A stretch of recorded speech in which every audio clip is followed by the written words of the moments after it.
नमस्कार दोस्तों, हमारे YouTube चैनल में आपका बहुत बहुत स्वागत है। आज की वीडियो में हम चर्चा करने वाले हैं कपास में लगने वाले रस चूसक कीटों के प्रबंधन के बारे में।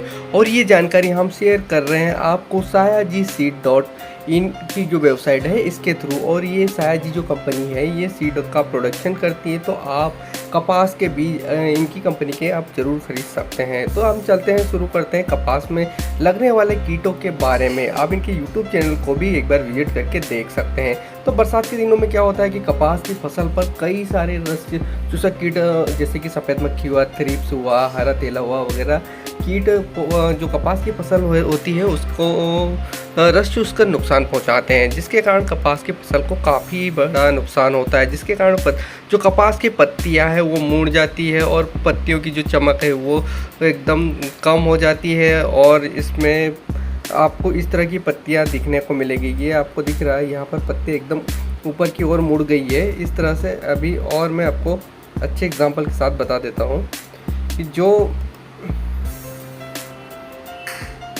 कपास की पत्तियां हैं इस तरह से हो जाती है। आप देख सकते हैं जो रस चूसक कीट है ये हमारी कपास की फसल में इस तरह से पत्तियों के नीचे वाले भाग में रस चूसकर कपास की फसल को नुकसान पहुंचाते हैं। ये एक इमेज में आपको दिखाना चाहूँगा, इसमें आपको सारा कुछ दिख जाएगा। इस इमेज में आप देख सकते हैं यहाँ पर हरा तेला भी है, वाइट फ्लाई भी है और थ्रिप्स का भी प्रकोप यहाँ पर आपको देखने को मिलेगा।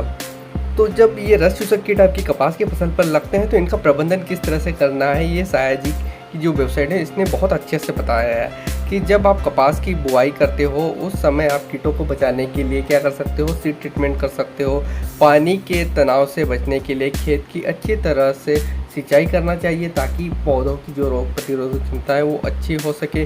बीमारियों को फैलने से रोकने के लिए वायरस संक्रमित पौधों को समय समय पर निगरानी करके खेत से निकाल देना चाहिए। सफ़ेद मक्खी को कभी भी नज़रअंदाज नहीं करना चाहिए। इसके लिए आप फसल चक्र अपना सकते हैं। अगर वाइट फ्लाई का बहुत ज़्यादा प्रकोप हो रहा है तो उसकी जगह आप सोरगम, रागी या मक्का की फसल लेकर फसल चक्र अपना सकते हैं। समय समय पर आप खेत का मुआवजा करते रहें और उगने वाले खरपतवार जो खेत में खरपतवार होते हैं उनके ऊपर भी कीट सर्वाइव करते हैं, तो उन खरपतवारों को भी समय समय पर हटाते रहे। कीट की निगरानी एवं नाश के लिए आप लाइट ट्रैप और फेरोमोन ट्रैप का इस्तेमाल कर सकते हैं। तो जो रस चूसक कीट होते हैं ना उनका पता लगाने के लिए, उनको कंट्रोल करने के लिए सबसे इफ़ेक्टिव जो तरीका है लाइट ट्रैप है या फेरोमोन ट्रैप है। तो आप 10 जो फेरोमोन ट्रैप है प्रति एकड़ के हिसाब से लगा सकते हैं, जिससे आपको पता चल जाएगा कि आपके खेत में किस कीट का सबसे ज़्यादा प्रकोप है। क्योंकि फेरोमोन ट्रैप और लाइट ट्रैप में क्या होता है, यहाँ पर कीट इकट्ठे हो जाते हैं। उन कीटों को आप देखकर पता कर सकते हैं कि आपकी खेत में किस रस चूसक कीट का सबसे ज़्यादा प्रकोप है। आपको क्या करना है, रस चूसक कीट तब का प्रकोप तब होता है जब पौधे में बहुत ज़्यादा रस की मात्रा होती है। तो जो किसान भाई नाइट्रोजन का या यूरिया का बहुत ज़्यादा इस्तेमाल करते हैं तो उसके कारण पौधे में क्या होता है, हरापन काफ़ी आ जाता है और पौधे की जो शाखाएँ पत्तियाँ हैं वो काफ़ी रस भरी हो जाती हैं, जिसके कारण रस चूसक कीटों का प्रकोप बहुत ज़्यादा लगता है। तो जो नाइट्रोजन है, ये यूरिया खाद है, वो आपको भूमि परीक्षण के बाद ही इस्तेमाल करना चाहिए। या आपको अगर ऐसा लग रहा है कि आपकी फसल काफ़ी वीक है, पीली पड़ रही है नीचे की पत्तियाँ, नाइट्रोजन की वास्तव में कमी है, तो ही आप नाइट्रोजन का इस्तेमाल करें। अदरवाइज़ नाइट्रोजन का बैलेंस इस्तेमाल करें या बहुत कम मात्रा में इस्तेमाल करें अगर रस चूसक वाले कीट आपके खेत में ज़्यादा मात्रा में लगते हैं। तो आप चेपा, हरा तेला, एफिड, थ्रिप्स जैसे कीटों से काफ़ी परेशान हैं तो आप आपकी बुआई के समय, कपास की बुआई के समय सीड ट्रीटमेंट जरूर कर सकते हैं। सीड ट्रीटमेंट के लिए आप इमिडाक्लोप्रिड का 70 WS का 7 ग्राम मात्रा को प्रति किलोग्राम बीज की दर से उपचारित कर आपको बीज बुआई करना चाहिए।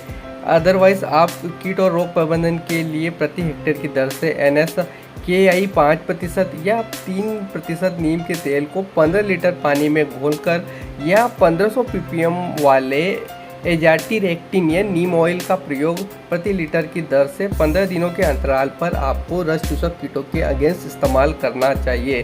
ट्राइजोफास दवा भी होती है जो 40 cc फॉर्मेट में आती है। 1500 से 200 ml 1500 से 2000 ml आपको जिसकी मात्रा लेनी है, या फिर आप थायोमेथाक्सम का 25% WP जो कि कीटनाशक है, इसकी 100 ग्राम मात्रा लेनी है और आपको 500 लीटर पानी में घोल बनाकर प्रति हेक्टेयर के हिसाब से इसका छिड़काव करना है।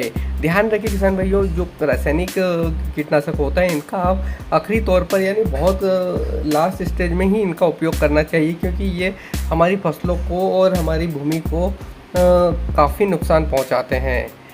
अगर आप कपास की फसल की बीटी जो कॉटन वाली वैरायटियाँ होती हैं उनका इस्तेमाल करेंगे तो आप देखेंगे कि जो रासायनिक रस चूसक वाले कीट होते हैं उनका काफ़ी कम मात्रा में प्रयोग होगा। साइजिक जो कंपनी है, सीड कंपनी, इन्होंने भी 2 कपास की वैरायटियाँ बनाई है, 4014 और 4015।